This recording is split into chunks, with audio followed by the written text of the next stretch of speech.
오늘 고영태가요 서울중앙지법 재판장에 출석했습니다. 그래서 최순실과 직접 현장에서 마주치는 이런 일이 벌어졌는데 그 고영태 증언들 중에서 이게 가장 중요한 핵심 중에 하나라고 봐요. 대통령 옷값 작업비 최순실이 냈다. 공동지갑론을 확인시켜주는 그런 이야기고요. 그다음에 오전에는 고영태 나오기 전에는 이성한 전 미르재단 사무총장이 나와서 또 다른 증언을 했고요. 고영태는 최순실이 장관을 직접 만지는 걸 보고 겁나서 그만뒀다. 이거 굉장히 중요한 증언이거든요. 겁나서가 중요한 말이에요. 국정농단의 핵심이 최순실이라는 거 한 번 더 증언해 준 거 아니겠습니까? 더 충격적인 것은 지금 저는 그것보다도 신동욱 씨가 고영태가 박 대통령 오촌 살인 사건 사실 알고 있다. 아버지의 명예를 걸고 양심선언을 해달라 촉구까지 했습니다. 굉장히 고영태가 최순실을 통해서 최순실과 관련된 지난 10년 동안 같이 지내면서 최순실과 관련된 굉장히 많은 정보들을 고영태가 갖고 있을 가능성이 매우 높다. 하물며 박근혜 오촌 간 살인 사건 문제도 고영태는 분명히 알고 있을 거다. 이렇게 공개적으로 요구를 했기 때문에 굉장히 지금 파장이 일고 있어요. 지금 고영태 고향에서는 프랜카드가 붙었어요. 진짜? 뭐라고? 힘내라. 그 진실을 얘기해줘서 고맙다. 용기 내줘서 고맙다. 뭐 이런 식의. 주말에 거기가 전체 인원이 2,200명이래요. 2,200. 경찰 추산 300명이 집회를 했거든요. 토요일 날. 굉장히 심각하죠. 어디서요? 고향에서 고향 면사무소 앞에서. 대덕면. 대덕면에서. 면사무소에서. 근데 실제 참여자는 5,000명 정도가 나왔다고 하니까 25% 진짜요? 이상이 나왔다는 거예요. 헐. 대단합니다. 사진 봐도. 힘내라 고영태. 굉장히 지금 고영태 힘내라. 용기 내주어 고맙다잉. 예, 그렇죠. 그러니까 신동욱 씨도 고향 사람들을 그렇게 지지를 많이 보내는데 빨리 아버님의 민주화 정신을 이어받아 양심선언을 함께 해달라 이렇게 촉구할 정도니까 고영태가 지금 어쨌든 굉장히 많은 정보를 알고 있을 거다. 그리고 헌재나 특검도 고영태의 증거 있는 말들을 좀 많이 해줬으면 좋겠다라는 게 지금 국민적 염원이고요. 물론 이번 중연안에서 이 옷값 문제가 거론되는 거는 여러분 생각하시기에 뭐 별거 아니잖아라고 생각될 수 있지만 이게 뇌물죄로 가는 가장 확실한 증언 중에 하나거든요. 이게. 그렇기 때문에 이 증언의 가치에 대해서는 굉장히 높게 평가를 해야 됩니다만 저는 저 헌재 대리인단이 얘기했던 두 사람 사이의 그 은밀한 관계에 대해서 또 썬데이 서울에 이번에 좀 나오지 않을까? 그쪽으로 좀 여론을 확 몰아가기 위해서 그런 원색적인 질문과 답변들이 좀 있지 않을까 싶은 요거는 기대를 구분이 했거든. 좀 되는 상황인데요. 고영태는 헌재에 출석을 안 합니다. 헌재에서는 그런 식으로 물어볼 가능성이 높고 이미 그런 얘기가 나왔잖아요. 그래서 고영태는 헌재는 안 갑니다. 안 가도 법적인 책임이 없어요. 그런데 지금 고영태 같은 경우는 지금 형사재판인 서울중앙지법에는 나타나는데 이유가 뭐냐면은 간단히 말해서 자기가 그쪽이 몰아가는 분위기를 봤을 때 공범으로 몰릴 가능성도 없지 않아 있기 때문에 적극적으로 자기를 방어해야 되는 형사재판에 나옵니다. 뭐 그런 차이가 있다고 보시면 되고요. 그리고 형사재판에서 무슨 관계냐이냐가 그건 중요하지 않잖아요. 그러니까 그냥 가십으로 한번 기대를 해봤는데 질문이 없더라고. 그걸 왜 물어? 아니 형사재판에서 고영태한테 최순실은 언제 어떻게 알고 됐고 무슨 사이냐. 그걸 아니고. 왜 얘기하냐고요. 아니 청문회에서는 그 이원영인가 그랬잖아요. 지금도 좋아하느냐 뭐 이런 식의 질문을 했었어. 미친 거 아니야? 하여튼 근데 지금 아까 잠깐 얘기가 나왔지만 그 옷값 대납 문제는 그냥 냈다. 만약에 그렇게 되면 뇌물.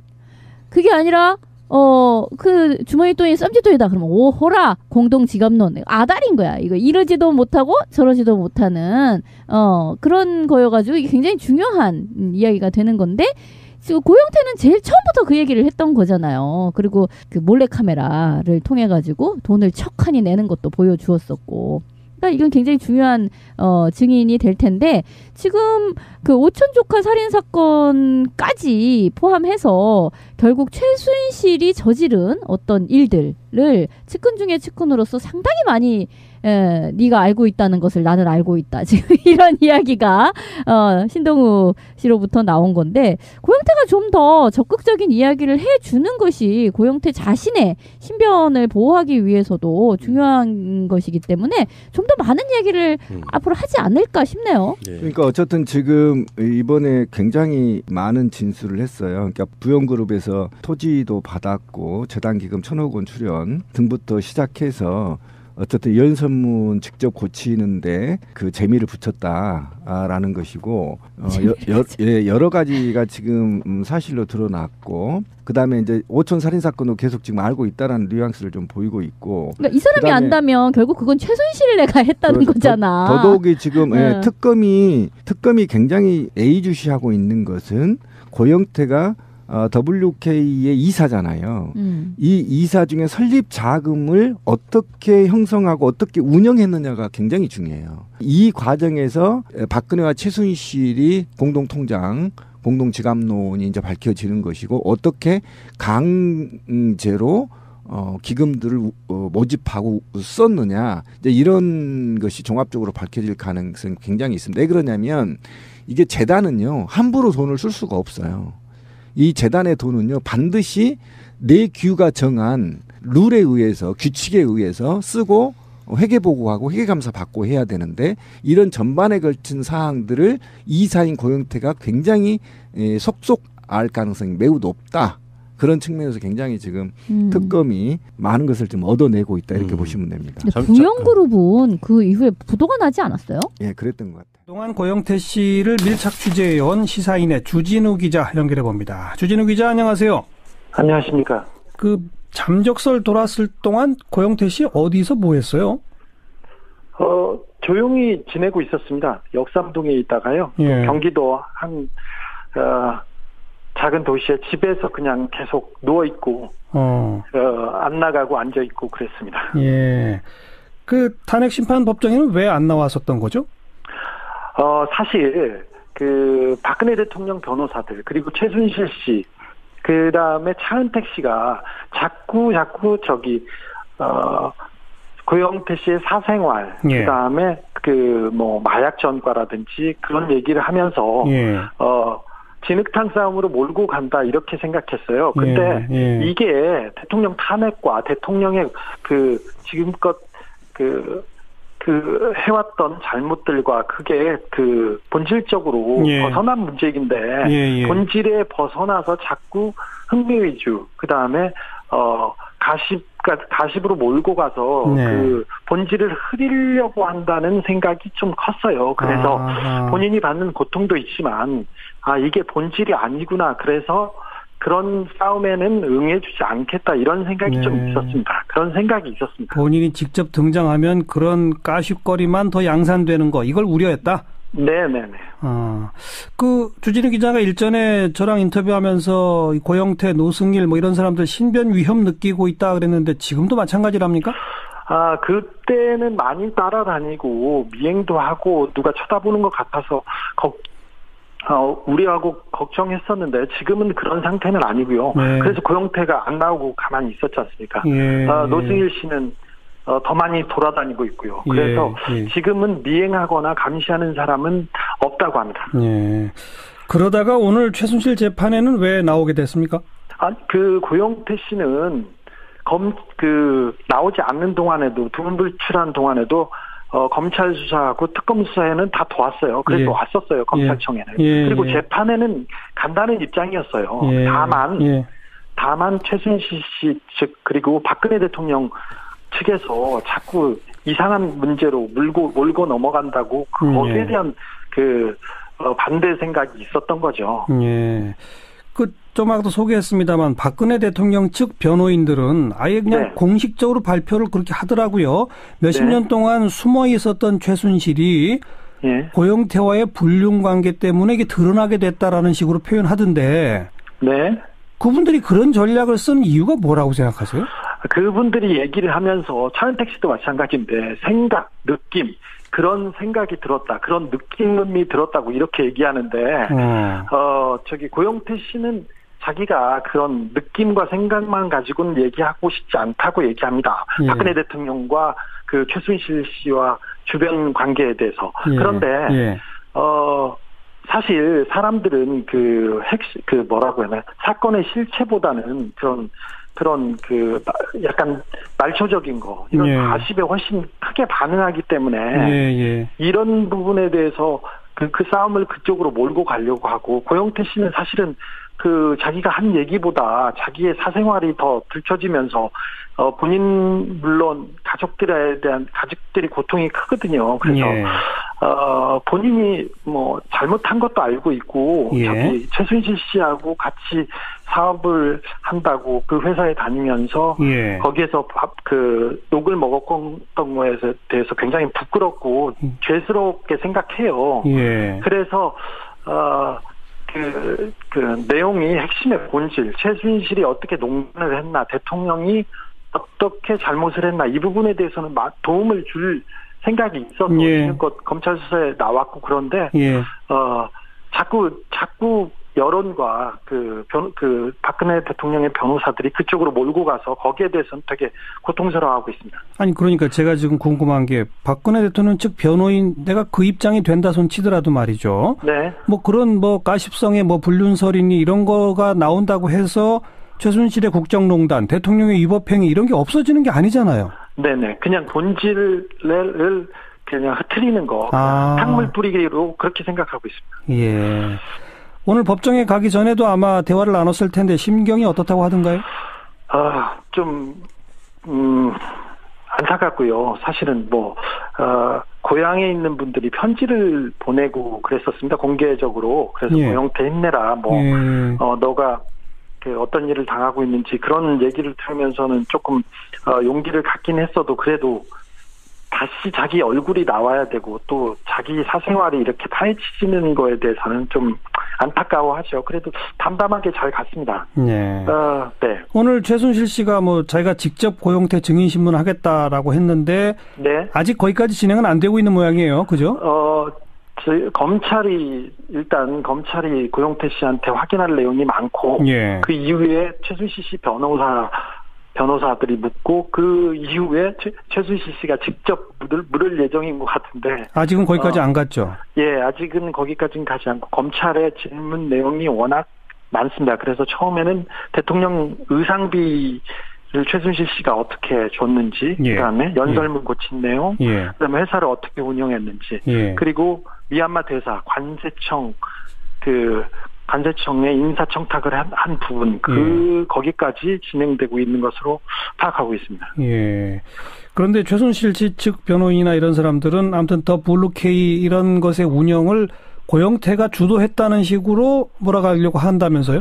고영태한테 이렇게 몰아가려고 하는데 내용과 그 사실들 지금 나온 증거들과 정황들 그만 봐도 최순실 씨가 직접 운영을 했고 그 밑에서 심부름 역할을 했다는 게 다 나와 있는데 예. 자꾸 고영태 표현으로는 손바닥으로 자꾸 하늘을 가리려고 한다. 예. 그러면서 자기만 잡으려고 한다. 이렇게 얘기하고 있습니다. 예.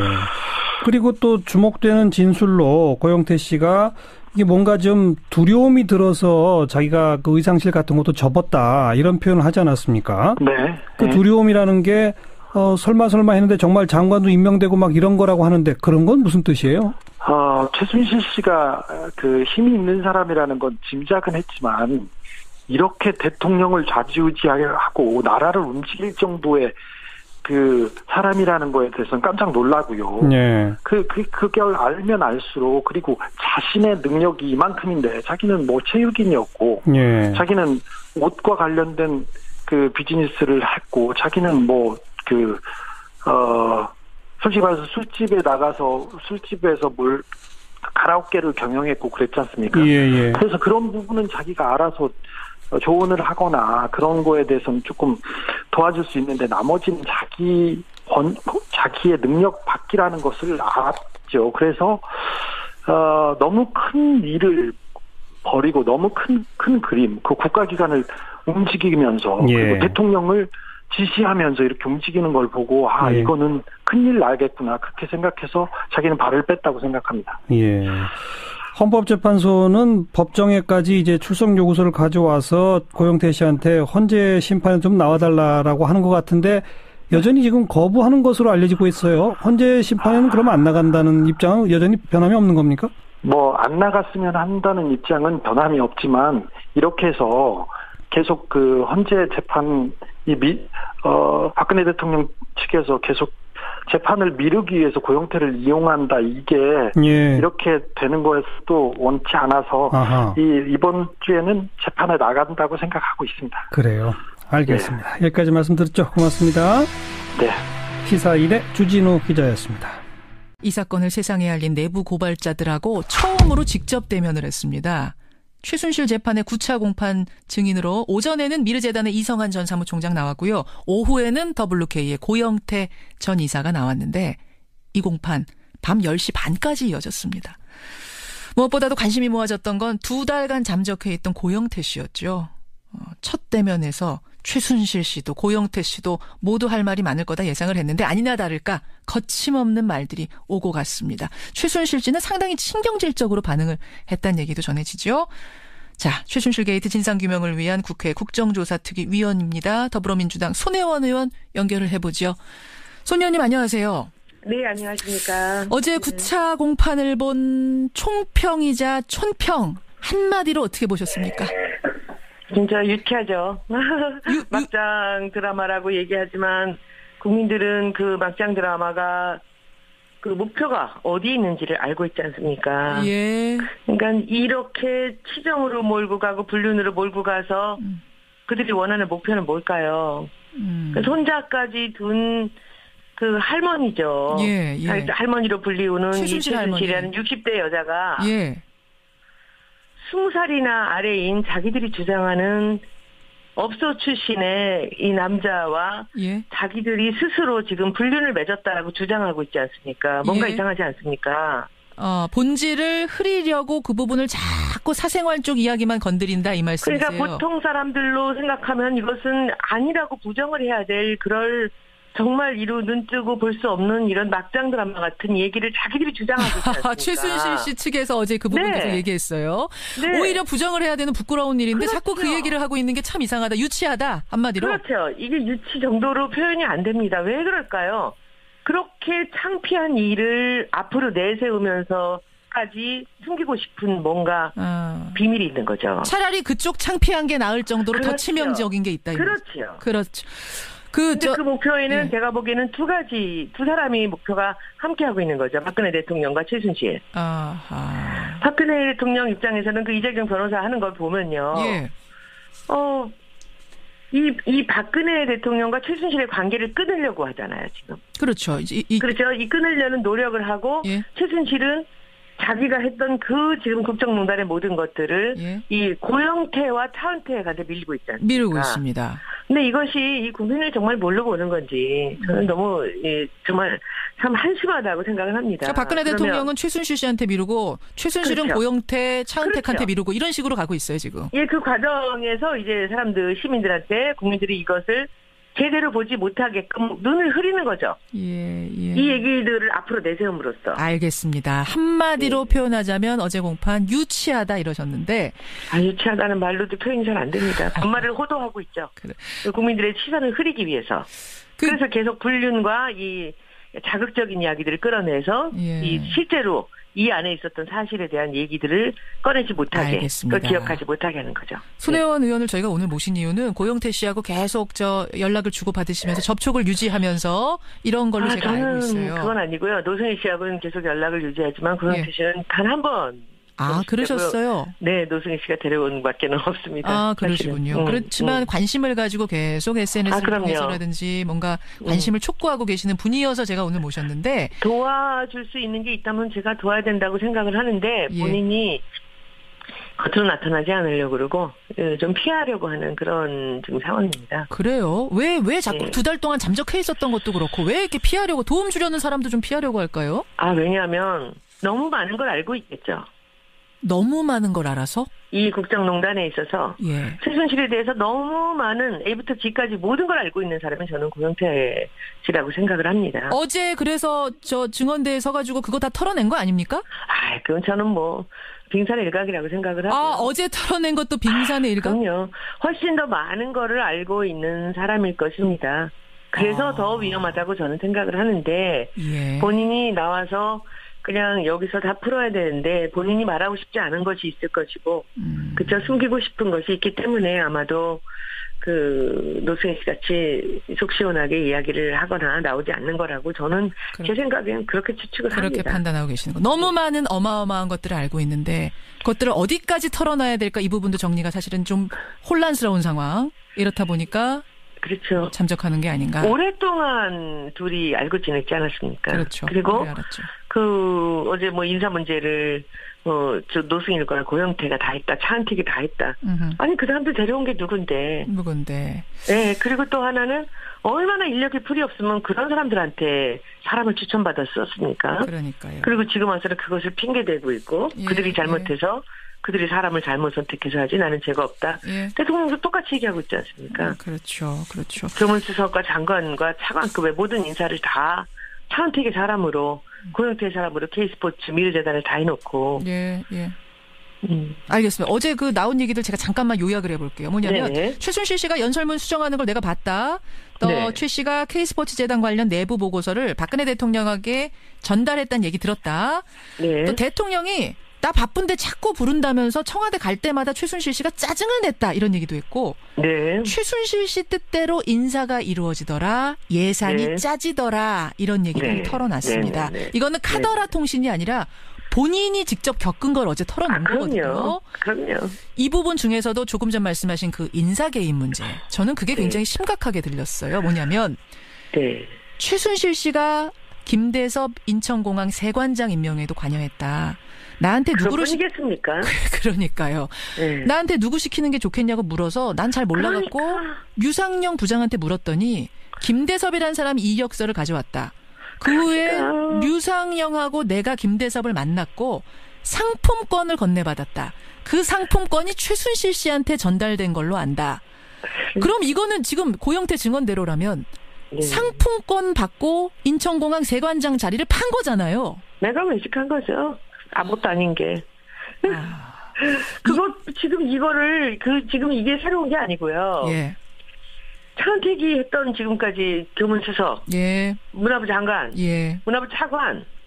그 모든 것들을 한번 보십시오. 그뿐이겠습니까? 그러니까. 청와대 관련되는 사람들도 지금 최순실이 인사를 했다라는 정황이 드러나는 사람들이 여럿이 있는 거 아닙니까? 그렇죠. 과연 인천공항 세관장 자리뿐이었겠는가? 지금까지 알려진 그것뿐이었겠는가라는 생각했어요. 근데 박 대통령 지금 말합니다. 헌재에 제출한 준비 서면 보면요. 대통령은 최순실을 평범한 가정주부로 알고 있었다. 그러니까 그걸 끊고 있는 거죠, 지금. 평범한 가정주부로 정말 알았을 가능성은 전혀 없겠습니까? 말도 안 되는 얘기죠.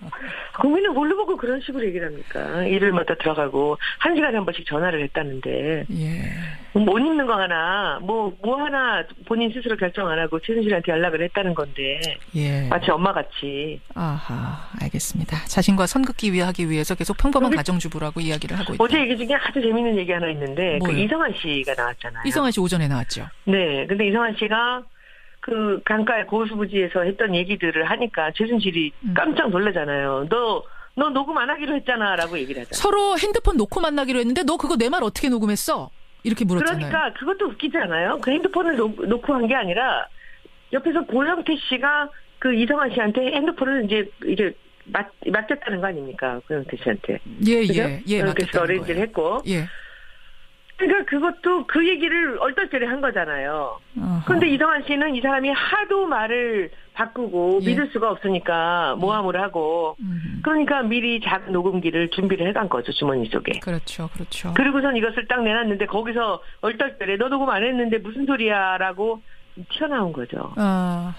그 부분도 참. 그리고 국정농단에 지금 관련이 된 사람이 고영태를 앞에 놓고 그렇게 둘이서 이랬느니 저랬느니를 자기가 직접 물어본다는 게 얼마나 창피한 얘기입니까? 그 얘기가. 참 어떻게 보면 코미디 너 무슨 여자 관계 있었어? 너 신용불량이었잖아. 내가 집어줬잖아. 뭐야 그건 도대체? 그게 뭐예요? 거기서 그 얘기를 왜 합니까? 알겠습니다. 얼마나 급했으면? 네, 얼마나 숨기고 싶은 게 많았으면. 그죠? 그쪽으로 틀어가는 거죠. 국민들이, 시청자분들이 잘 보셔야 됩니다.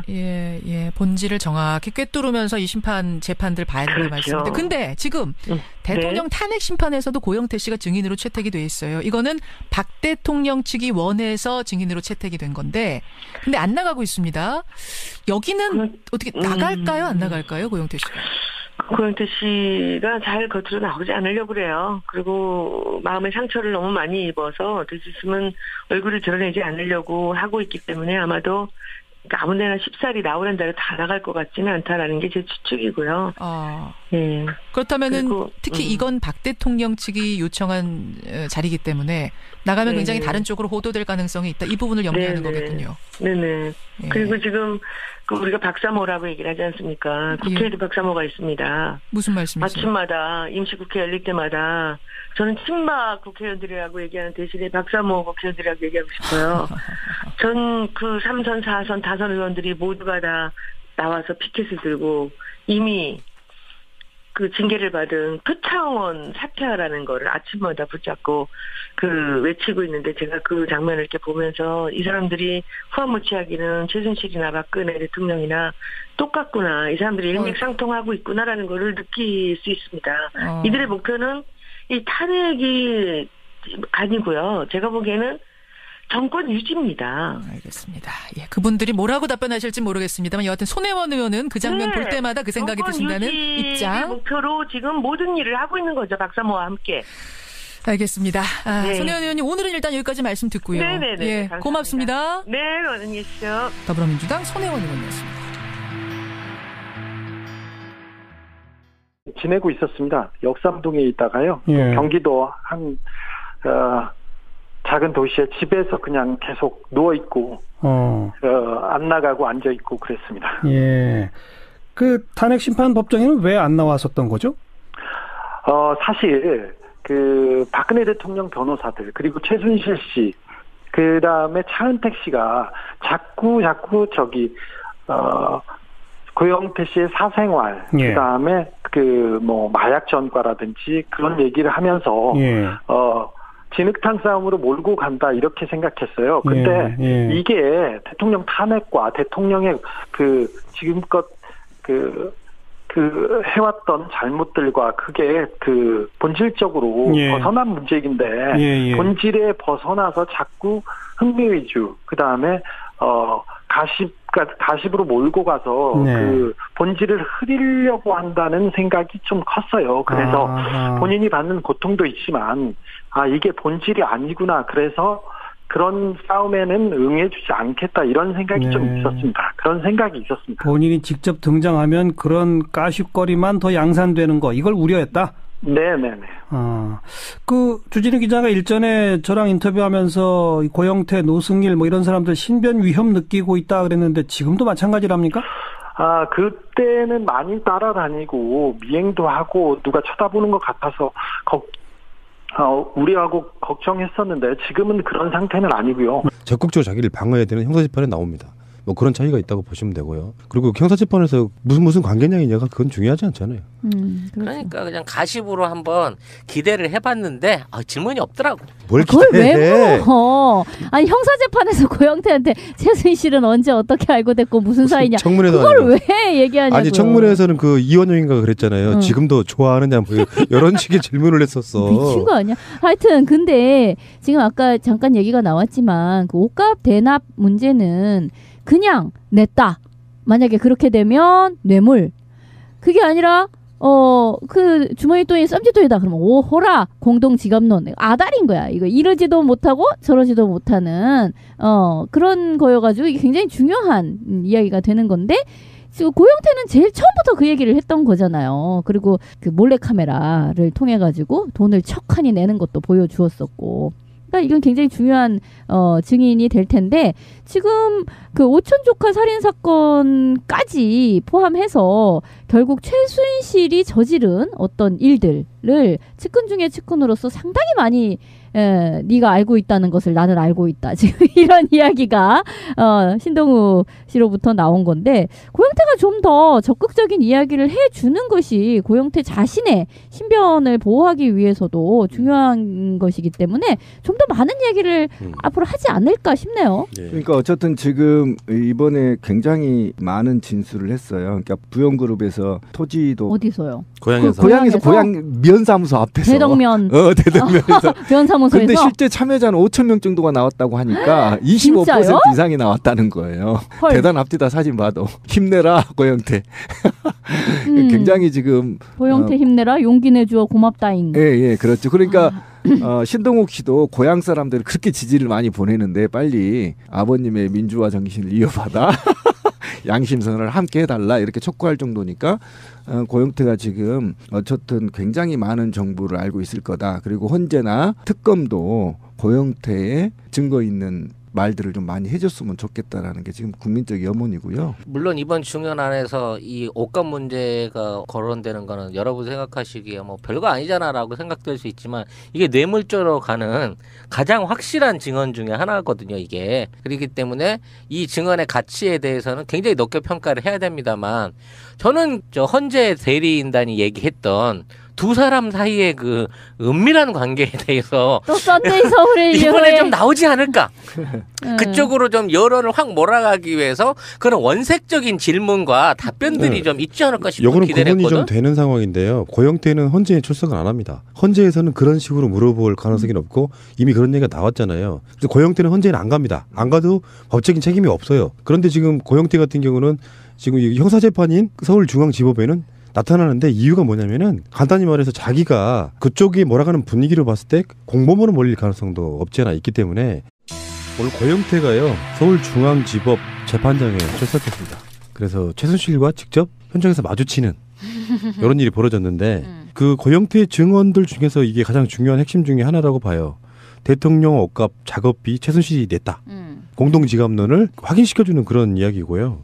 그다음에 오전에는 고영태 나오기 전에는 이성한 전 미르재단 사무총장이 나와서 또 다른 증언을 했고요. 고영태는 최순실이 장관을 직접 만지는 걸 보고 겁나서 그만뒀다. 이거 굉장히 중요한 증언이거든요.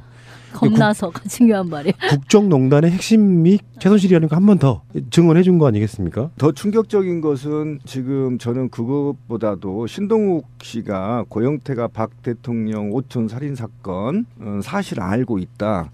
아버지의 명예를 걸고 양심선언을 해달라 촉구까지 했습니다. 굉장히 고영태가 최순실을 통해서 최순실과 관련된 지난 10년 동안 같이 지내면서 최순실과 관련된 굉장히 많은 정보들을 고영태가 갖고 있을 가능성이 매우 높다. 하물며 박근혜 오촌 간 살인 사건 문제도 고영태는 분명히 알고 있을 거다. 이렇게 공개적으로 요구를 했기 때문에 굉장히 지금 파장이 일고 있어요. 지금 고영태 고향에서는 프랜카드가 붙었어요. 진짜? 뭐라고? 힘내라, 그 진실을 얘기해줘서 고맙다. 용기 내줘서 고맙다. 뭐 이런 식의. 주말에 거기가 전체 인원이 2,200명이래요. 2,200명. 경찰 추산 300명이 집회를 했거든요. 토요일 날. 굉장히 심각하죠. 받았고 재단기금 1,000억 원 출연 등부터 시작해서 어쨌든 연선문 직접 고치는데 그 재미를 붙였다라는 것이고 여러 가지가 지금 사실로 드러났고 그다음에 이제 오촌 살인 사건도 계속 지금 알고 있다라는 뉘앙스를 좀 보이고 있고 그러니까 이 사람이 안다면 결국 그건 최순실 내가 했다는 거잖아. 더더욱이 지금 특검이 굉장히 예의주시하고 있는 것은 고영태가 WK의 이사잖아요. 이 이사 중에 설립 자금을 어떻게 형성하고 어떻게 운영했느냐가 굉장히 중요해요. 이 과정에서 박근혜와 최순실이 공동통장, 공동지갑론이 이제 밝혀지는 것이고 어떻게 강제로 기금들을 모집하고 썼느냐 이제 이런 것이 종합적으로 밝혀질 가능성이 굉장히 있습니다. 왜 그러냐면 이게 재단은요 함부로 돈을 쓸 수가 없어요. 이 재단의 돈은요 반드시 내규가 정한 룰에 의해서 규칙에 의해서 쓰고 회계보고하고 회계감사 받고 해야 되는데 이런 전반에 걸친 사항들을 이사인 고영태가 굉장히 속속 알 가능성이 매우 높다. 그런 측면에서 굉장히 지금 특검이 많은 것을 좀 얻어내고 있다 이렇게 보시면 됩니다. 부영그룹은 그 이후에 부도가 나지 않았어요? 예, 그랬던 것 같아요. 그동안 고영태 씨를 밀착 취재해온 시사인의 주진우 기자 연결해 봅니다. 주진우 기자 안녕하세요. 안녕하십니까. 그 잠적설 돌았을 동안 고영태 씨 어디서 뭐 했어요? 조용히